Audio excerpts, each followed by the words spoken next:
but for some reason, people don't like my ideas, right? Jorgamonder versus Quetzalcoatl, or I'm white. Sorry, I can't pronounce his name. Quetzalcoatl, the sun snake god. Quetzalcoatl. Thank you. I'm white. I imagine me trying to say the name, right? But, so am I. Yeah, but you're Mexican white. That's different. I'm spicy white. Exactly. And according to 1950s America, that's not white enough.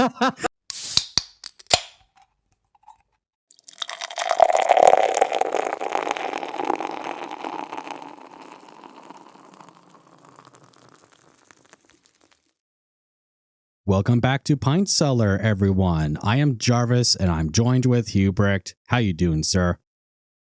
I'm fine. Thank you, Lewis, for having me once again. And I'm doing well, sir. Thank you.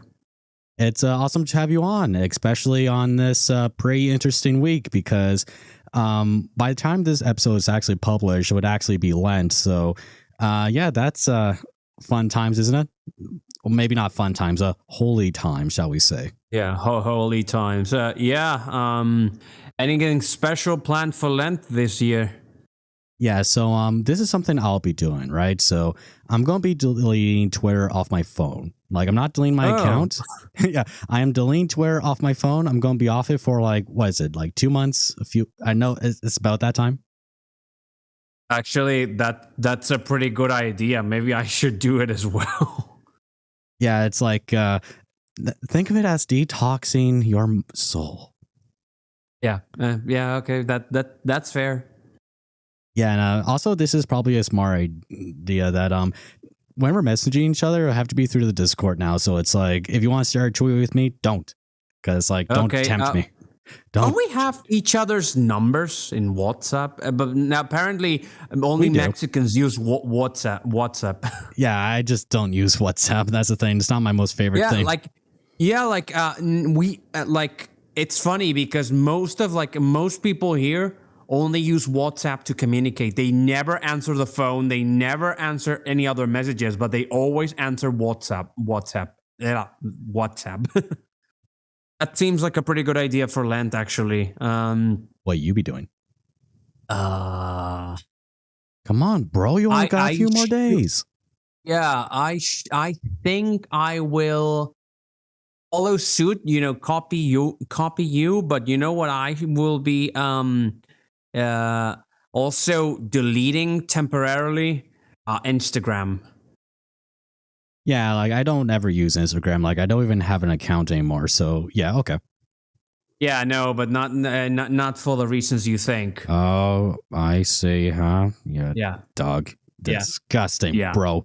I'm just saying the male gaze is sinful. God gave us the male gaze. God gave us the male gaze. No, I'm just saying. It's like if you eyes are looking at a woman lustfully, then pluck them out. It is best to be blind and enter heaven than go into the fire with both sights. I'm just saying. Says so in the good book, bro. Yeah, but it wasn't that part metaphorical because I don't think that Jesus was. Well, if it gets to the point where you have to block out your eyes, then I guess you have to. Okay, fair enough. I'm not going to do that, but I will delete Instagram, Good. Maybe I'll buy a flagellum and, whip myself or something. Mm-hmm. And, but yeah, so today's going to be a little bit of an improv. So basically for here, we just press record and see what happens. But let me tell you, buddy, I got to ask you a good question. I have asked Twitter, I have asked YouTube, but for some reason, people don't like my ideas, right? Jorgamonder versus Quetzalcoatl, or I'm white. Sorry, I can't pronounce his name. Quetzalcoatl, the sun snake god. Quetzalcoatl. Thank you. I'm white. I imagine me trying to say the name, right? But, so am I. Yeah, but you're Mexican white. That's different. I'm spicy white. Exactly. And according to 1950s America, that's not white enough. You have to be from a certain part of a white country. Okay, but answer the question. Jorgamonder versus Quetzalcoatl. Yarmagander. Why? I'm Because just saying Jormungandr we is have a sun god who helped create life in one of the creation myths that dies to Jormungandr. Yes, because first of all, Quetzalcoatl is Quetzalcoatl. It's kind of like one of those gods that defining what he's actually a god of.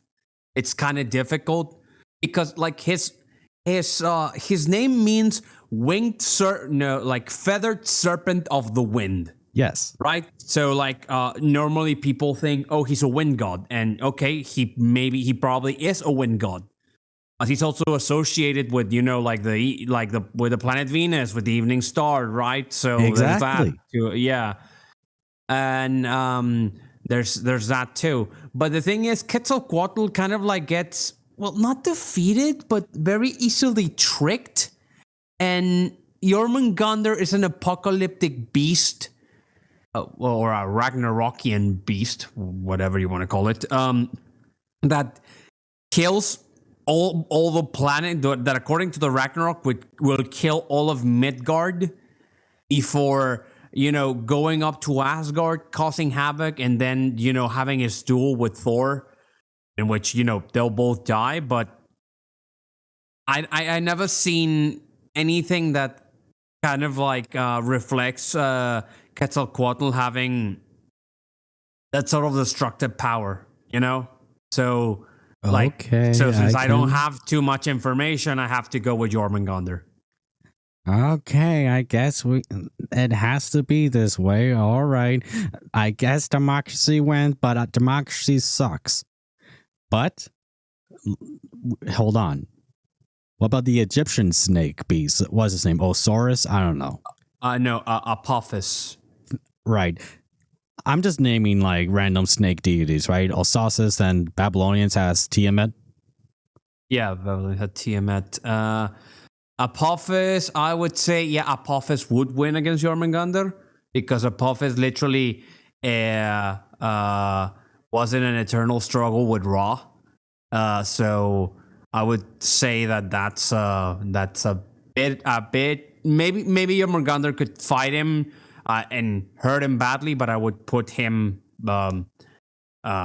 I will put him above Jormungandr. And Tiamat is the embodiment of the chaotic sea, primordial chaotic sea. So I would put Tiamat over Apophis. To be fair, although I think Apophis is supposed to be the embodiment of the same thing, the embodiment of chaos, before the creation of all things. So Apophis versus Tiamat is kind of like a standstill because they're both basically no. You know what? Actually, Apophis would win because in the myth, Tiamat gets killed by the gods, right? He gets killed. Apophis doesn't get killed. Apophis is kind of like in an eternal struggle with Ra. But yeah, Ra doesn't kill Apophis, definitely. But Tiamat does get killed, definitely. I do kind of realize that with these kind of like creation myths, there's usually is the theme of a giant serpent, isn't it? Yeah, the dragon of chaos archetype, they normally call it. Yeah, because would it be appropriate to call Leviathan that? Yep, absolutely.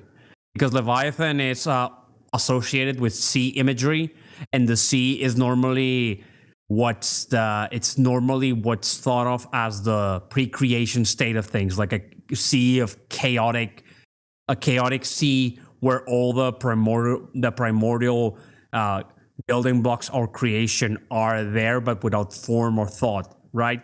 And like that's the thing Satan wants to do, like drag creation back to chaos. So Leviathan, in which Leviathan exists in this curious place because Leviathan, as far as demonologists are concerned, is his own demon. But normally Leviathan and meaning Satan, like the original traitor, like the chief of the traitors, is used interchangeably normally, but it's his own demon as well. You know what I mean? Yeah, and it's kind of weird because I remember in Book of Job, then again I heard this in a video. It did say, or someone did mention that Leviathan and Behemoth weren't malicious monsters. They were like powerful creations of God. But Yeah. maybe that's implying there are two Leviathans. Yeah, I don't. Yeah, that's something that I always struck me because in the Book of Job, they don't talk about Behemoth and Leviathan as Behemoth has this. no more screen time in the rest of the Bible. Yeah, Behemoth disappears completely. Yeah. And Leviathan, they are described as dangerous and powerful and wondrous on their might, but not necessarily as malicious, right? Mm-hmm. But I don't know if what happens here is that if we are supposed to consider them malicious and we are supposed to take that message from the rest of the Bible and the passages rather than just that one mention, right?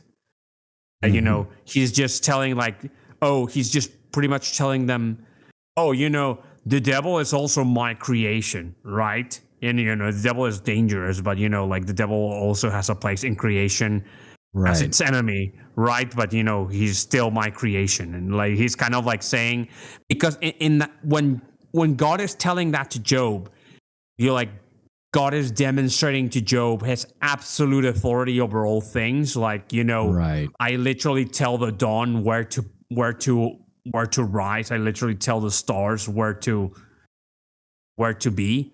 So I kind of in that sense, God is telling Job about his absolute authority over creation, rather give an explanation about the place of Leviathan and Behemoth and Satan in all of it, right? Because if Leviathan and Satan, as in the original traitor, are used interchangeably through most of the Old Testament, when they're talking about crushing the head of Leviathan and all of that, Right. Literally Satan shows up in the beginning of the Book of Job, challenging God's omnipotence and omniscience, and telling it that Job only loves you because you give him stuff, right? Take it away and he won't, and he'll curse you.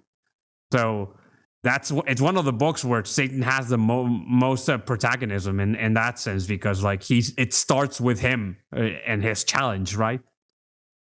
Right. And also it's one of those things where it's we can't think of this as God existing before Leviathan or something like that, because that's not correct, because it's not a thing where it's first there was this creature of chaos, then came this God that defeated him. No, it's God created this creature, then controlled him. Huh. Yeah, pretty much. The theological consensus is God exists even before the chaotic state of the world, because God creates the building blocks, then he shapes the building blocks. That's pretty much as it's understood, because the book of Genesis normally reads like an account of in the beginning God, Yeah. implying it that he starts was with there, him. he was there, it starts right with there. him, in the beginning God created the heavens and the earth, and the earth was void without form, and darkness and darkness covered the face of the deep, that sort of stuff, right? So implying that the beginning is him and then everything else comes after. Yeah, and later in the Bible, it establishes that yes, God created everything out of nothing. It's not there's a primordial chaotic entity and then God showed up. No, he shows up, the primordial entity of chaos gets created by him. So it kind of subverts pagan myths in the sense that normally in pagan myths, there's this embodiment of a primordial chaotic sea, and then the gods are born from it, and then they bring it to heal, right? But no, it's even the primordial chaos comes after the creator. Exactly. And also, this is funny because we're talking about deep theology here, and then again, it's well, I just fix cars. Yeah, and I'm an historian, not a theologian, right? Yeah, but it's hey, this is fun to debate about, and it can make good lore to write. Yeah. Yeah, but poor Behemoth. It's he's only mentioned in one book, or one part in the book, and not mentioned again. Yeah. we're not even we're not even sure what to think about him. You know, But he like would get good. yeah. Sorry, but he would get a good screen time in 40K as High Fleet Behemoth, right? Hi for Behemoth. Yeah. Yeah, that it is a slapping color scheme, and it's like simple black and red. And I was like, I might as well just paint the rest of my Tyranids in this because, like, screw it. I honestly can't create my own color scheme. Might as well do Behemoth. Yeah, although I like the Leviathan color scheme better, but it is overused. Mm-hmm. But then again, it's like us talking about tiamat. It's like painting tiamat against Blood Raven color schemes. It's like, yeah, that's fun because I'm painting my Blood Raven lieutenant with High Fleet Behemoths, like Tiamat's, color playing and stuff. It's cool. I'm gonna start painting my Black Templars with a new color scheme that I'm gonna use using airbrush probably. So let's see how that turns out. Hopefully, I will finally. It's a New Year's resolution to get this army off the ground. Then New Year's resolution. It's like, well, then again, most people will say, "Oh yeah, I'm gonna go work out," and don't work out. But I do work out, so that's one. So hopefully, I'll be able to fulfill this one too.